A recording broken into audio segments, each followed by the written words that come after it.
Hi friends, welcome back to our channel. நம்ம எங்கே வந்திருக்கோம் அப்படின்னா, நம்ம திருமயத்தில் இருக்கிற பெருமாள் கோவிலுக்கு தாங்க வந்திருக்கிறோம். பக்கத்துலேயே பார்த்தீங்கன்னா சிவன் கோவிலுமே இருக்குது. ரெண்டு கோவிலுமே ஒரே இடத்துல அமைஞ்சிருக்கிறது நம்ம திருமயத்தில் தாங்க. வேற எங்கேயுமே இந்த மாதிரி ஒரே இடத்துல ரெண்டு கோவிலுமே நம்மளால் பார்க்க முடியாது. ரொம்ப அரிய வகையில் தான் இந்த மாதிரி ஒரு சில இடங்களில் தான் இந்த சிவன் கோவில் பெருமாள் கோவிலும் ரெண்டும் ஒரே இடத்துல அமைஞ்சிருக்கும். அந்த கோவிலோட முன் ராஜகோபுர அழகை பாருங்க, எவ்வளவு அழகா இருக்கு அப்படின்னு. அதுவும் இந்த ராஜகோபுரத்துல பாருங்க, பெருமாள் வந்து இங்கேயே பார்த்தீங்கன்னா அப்படியே அந்த நாகத்தின் மேல் வந்துட்டு அப்படியே படுத்திருக்கிற மாதிரி ஒரு சிலை அமைப்பெல்லாம் அங்கேயே இருக்கு கோபுரத்திலேயே. ஏன்னா பெருமாள் கோவில் அப்படிங்கிறதுனால பெருமாளோட சிலைகள் இங்கே அதிகமாகவே அந்த கோபுரத்தோட முன்பகுதியில் பார்க்க முடியுது நம்மளால. சிவன் கோவிலோட ராஜகோபுரங்களுமே பார்த்தீங்கன்னா இதே மாதிரி தாங்க, செம்மண் நிறத்துலேயே இருக்குது பார்க்குறதுக்கு. நம்ம இந்த மலைக்கோட்டை மேலேருந்து பார்த்தீங்கன்னா இந்த ராஜகோபுரங்களை பார்க்குறதுக்கு இன்னுமே ரொம்பவும் அழகாக இருந்துச்சுங்க. ஏன்னா நம்ம இதுக்கு முன்னாடி நிறையா கோவில் போயிருக்கிறோம். அங்கெல்லாம் பார்த்தீங்கன்னா இப்படி ஒரு கலரில் வந்து இதுவரையும் ராஜகோபுரம் பார்த்ததே இல்லை. ஃபுல்லாக பல கலரில் தான் நம்ம பார்த்துருக்குறோம். அதுவும் இங்கே வந்து செம்மண் கலரில் ஒரே கலரில் ஒரு டிஃப்ரெண்ட்டாக இருக்கும், பார்க்குறதுக்கே ஒரு பக்தியாக இருக்குங்க. அப்படியே கோவிலுக்குள்ளே வந்தோம் அப்படின்னா இங்கே பாருங்கள், கோவிலோட தூண்கள் எப்படி இருக்குது அப்படின்னு. ஒவ்வொரு தூண்களிலையுமே நிறைய சிலைகள் வந்து வடிவமைச்சிருக்கிறாங்க. நல்லா அழகாக இருக்குங்க. எடுத்ததுமே ஃபஸ்ட்டு வந்தோடனே பார்த்தீங்கன்னா முதல்ல வணங்குற கடவுள் இங்கே வந்து விநாயகர் வச்சுருக்கிறாங்க.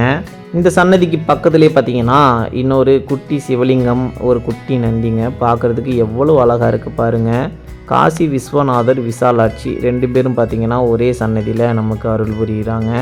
நல்லா இருக்குங்க. ஒவ்வொரு சாமிக்குமே பார்த்திங்கன்னா அது என்ன கடவுள் அப்படின்னு அதோட பேர் பலகை முதற்கொண்டு மேலே அப்படியே எழுதி வச்சுருக்கிறாங்க. அடுத்ததாக பார்த்தீங்கன்னா கஜலட்சுமி சன்னதிங்க. இந்த கஜலட்சுமி இருக்கிற அழகை பாருங்கள் எப்படி இருக்குது அப்படின்னு.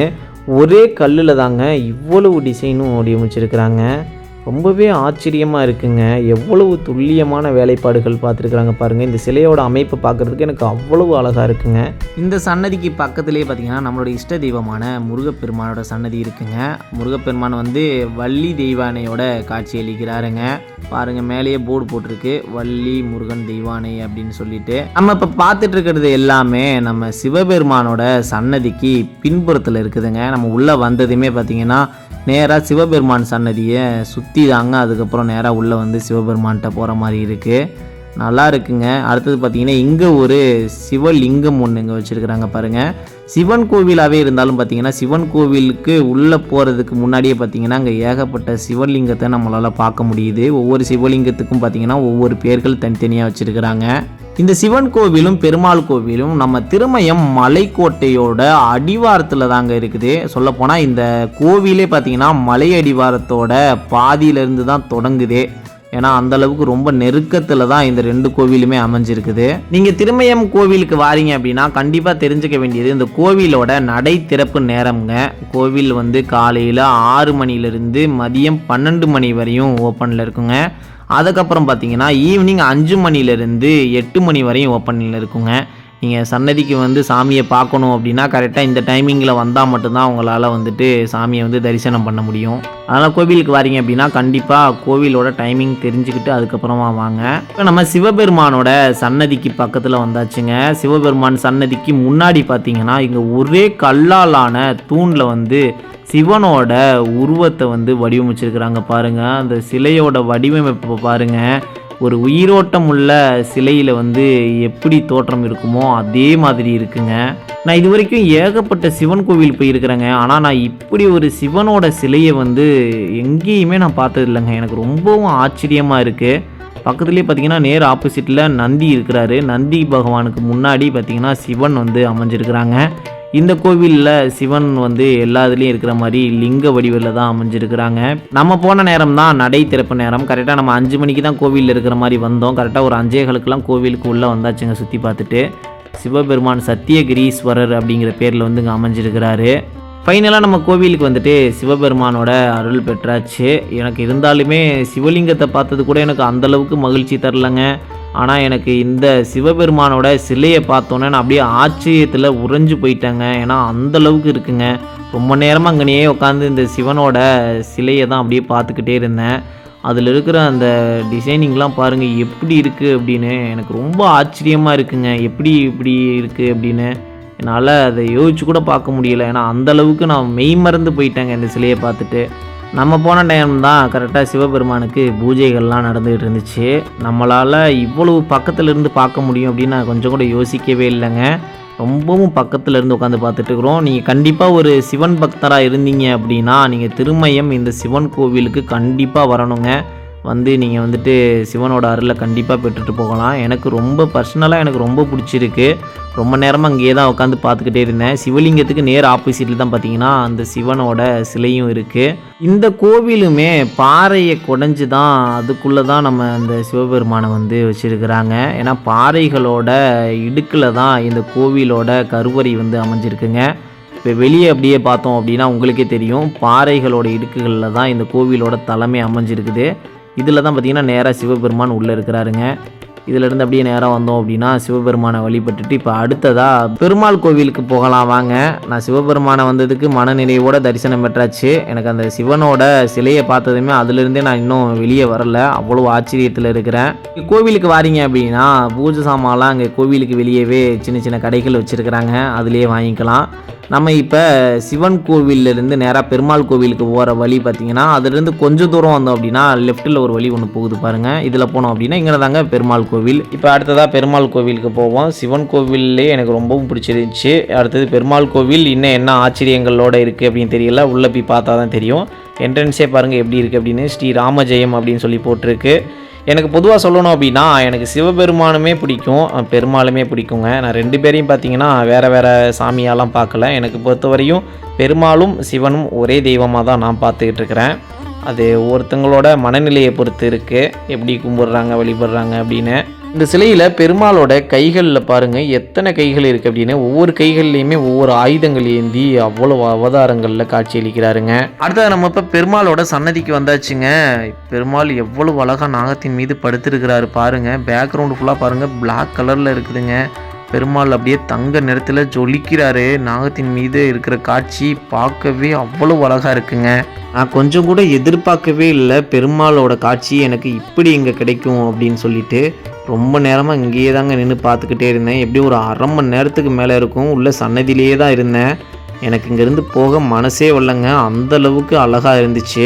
இங்கே சன்னதியில் அமைஞ்சிருக்கிற பெருமாளோட உயரம் பார்த்தீங்கன்னா 12 அடிங்க. 12 அடியில் ரொம்ப கம்பீரமாக அப்படியே பிரம்மாண்டமாக அப்படியே படுத்திருக்கிறாரு. பேக்ரவுண்டில் முனிவர்களும் தேவர்களும் எல்லாரும் இருக்கிற மாதிரி அந்த புராண கதைகள் எல்லாமே பேக்ரவுண்டில் காமிச்சிருக்கிறாங்க. நீங்கள் பெருமாள் பக்தரெல்லாம் இருந்தீங்க அப்படின்னா கண்டிப்பாக ஒரு டைமாவது திருமயம் கோவிலுக்கு வரணுங்க. வந்து பெருமாளை வந்து தரிசனம் பண்ணிட்டு போகணும். பெருமாளோட கால்கள் பாருங்கள், செருப்புகள் அணிஞ்சிருக்கிறாங்க தங்க நிறத்தில். பெருமாளோட கைகள் அப்படியே பார்த்திங்கன்னா பெருமாளோட கழுத்தில் பாருங்கள் நகைகள்லாம் அணிஞ்சிருக்கிறாங்க. எல்லாமே அவ்வளோ அழகாக இருக்குங்க. எனக்கு திருமயம் மலைக்கோட்டைக்கு வந்ததுக்கே ரொம்பவும் ஆச்சரியமாக இருந்தது. இந்த 2 கோவில்களும் தாங்க எனக்கு பார்க்கவே அவ்வளவு ஆச்சரியமாக இருக்குது. 2 கோவில்கள்லேயுமே நான் வந்துட்டு இறைவனை வந்து இவ்வளவு சீக்கிரமாக அதுவும் இவ்வளோ பக்கத்துலேருந்து பார்ப்பேன் நான் கொஞ்சம் கூட எதிர்பார்க்கல. நான் பெருமாள் சன்னதிக்கு வரும்போது ஃபஸ்ட்டு வெளியே தான் நின்று பார்த்துக்கிட்டு இருந்தேன்.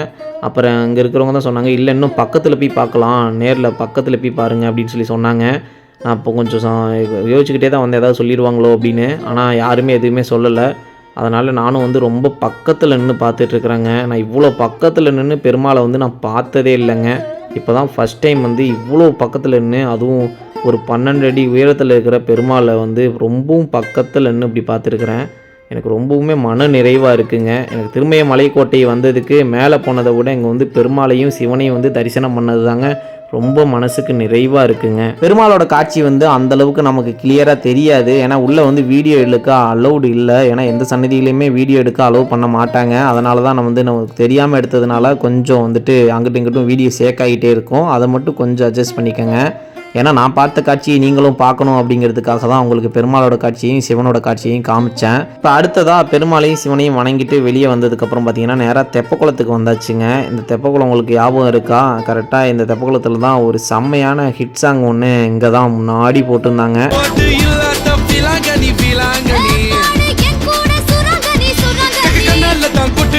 இந்த பாட்டெல்லாம் பார்த்தீங்கன்னா இங்கே தாங்க எடுத்துருக்குறாங்க. இந்த பாட்டெல்லாம் அந்த காலகட்டங்களில் அவ்வளோ ஒரு ஹிட் சாங்காக இருந்துச்சு, அவ்வளோ ஃபேமஸான சாங்காக இருந்துச்சு. இந்த பாட்டில் வந்து முக்காவாசி காட்சிகள் வந்து இந்த மலைக்கோட்டை மேலேயும், அதுக்கப்புறம் பார்த்திங்கன்னா இந்த கோவிலோட இந்த குளம், அப்புறம் பார்த்திங்கன்னா இந்த கோவிலோட சைடில் அங்கிட்டு தான் பார்த்திங்கன்னா ஃபுல்லாகவே ஷூட்டிங் பண்ணியிருக்கிறாங்க. இது வந்துட்டு முக்கால்வாசி அந்த காலகட்டங்களில் ஒரு ஃபேமஸான ஷூட்டிங் ஸ்பாட்டாகவே இருந்திருக்குதுங்க. இன்னும் நிறையா படங்கள்லாம் பார்த்திங்கன்னா இங்கே தான் எடுத்திருக்கிறாங்க. இந்த கோவில் தெப்பக்குளத்துக்கு படிக்கட்டுகள் பாருங்கள் எத்தனை இருக்குது அப்படின்னு சொல்லிட்டு சுற்றி வளைச்சுமே அவ்வளவு படிக்கட்டுகளுங்க. பார்க்குறதுக்கு எவ்வளோ அழகாக இருக்குது பாருங்கள். 8 வாயில்கள் வந்து படிக்கட்டுகள் அமைச்சிருக்காங்க இந்த குளத்துக்கு. இப்போ குளத்துலேருந்து அப்படியே உள்ளே வந்தோம் அப்படின்னா அந்த பெருமாள் கோவிலோட நுழைவாயில்களில் தூண்களில் நிறைய சிலைகள் நம்மளால் பார்க்க முடியுதுங்க. இந்த தூண்களில் இருக்கிற சிலைகள் எல்லாமே அந்த தூணோட சேர்த்து ஒரே கல்லில் செதுக்கி இருக்கிறாங்க. அது பார்த்தீங்கன்னா உங்களுக்கே தெரியும். ஒரே கல்லில் தான் இந்த சிலையும் இந்த தூணும் வந்து அமைஞ்சிருக்குதுங்க. எவ்வளவு அழகாக இருக்குது பாருங்கள். அதுவும் குறிப்பாக இந்த தூணில் இருக்கிற இந்த பெண் சிலையோட அந்த புடவை மடிப்புகள் பாருங்கள். அந்த சேலையோட அமைப்புகள்லாம் எவ்வளவு தெளிவாக அப்படியே அமைச்சிருக்கிறாங்க அப்படின்னு. அதுவும் அந்த இடுப்பில் சுற்றி இருக்கிற அந்த பாசிகள் ஆகட்டும் பாருங்கள் எவ்வளவு அழகாக இருக்குன்னு.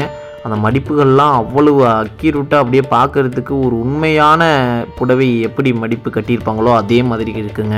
இந்த சிலையில் இருக்கிற மீசை வடிவமைப்பு பாருங்கள். மீசை மட்டும் கருப்பு நிறத்தில் இருக்குது. காலில் இருக்கிற தண்டயங்கள் பாருங்கள், காலணிகள் எல்லாமே தனித்தனியாக அவ்வளவு சிறப்பாக இருக்குங்க. இந்த சிலையுமே ஒரே கல்லால் அந்த தூண்கள்லேயே அப்படியே சேர்ந்து இருக்கிற மாதிரி தாங்க இருக்குது. அவ்வளவு அழகாக இருக்குது. இதற்கு பக்கத்திலே பார்த்தீங்கன்னா நரசிம்மரோட சன்னதி இங்கே வச்சுருக்கிறாங்க. நரசிம்மர் வந்துட்டு எவ்வளவு அழகாக காட்சி அளிக்கிறாரு பாருங்கள். நரசிம்மருக்குனே தனி சன்னதி இருக்குங்க. சிவன் கோவிலில் இந்த அளவுக்கு தூண்களில் சிலைகள் அதிகம் நம்மளால் பார்க்க முடியலை. ஆனால் பெருமாள் கோவில்களில் இருக்கிற அந்த நுழைவாயில்களில் நிறைய தூண்களில் நிறைய சிலைகள் நம்மளால் பார்க்க முடியுது. இங்கேயுமே பாருங்கள் ஒரு பெண் வந்து கையில் வந்து ஒரு பாத்திரம் ஏந்திய மாதிரி இருக்கிறாங்க. அவங்களோட காலணிகள் ஆகட்டும் எல்லாமே அவ்வளவு தெளிவாக இருக்குங்க. அந்த ஆடை அணிகலன்களில் கூட அவ்வளவு டிஃப்ரெண்ட் காமிச்சிருக்கிறாங்க. ஓகே ஃப்ரெண்ட்ஸ், இதுதான் பார்த்தீங்கன்னா நம்மளோட சிவன் கோவில் பெருமாள் கோவிலோட காட்சிங்க. எவ்வளவு அழகாக இருக்குது பாருங்கள். வந்ததுக்கு 2 கடவுள்கள்லையுமே சிறப்பாக தரிசனம் பண்ணியாச்சு. ஓகே ஃப்ரெண்ட்ஸ், அப்படியே நாங்களே இதோட இந்த வீடியோவை முடிச்சுக்கிறோம். அப்படியே நம்மளும் கிளம்பலாம். அடுத்தது இதே மாதிரி ஒரு நல்ல வீடியோவில் சந்திக்கலாம். Okay, bye bye, tata.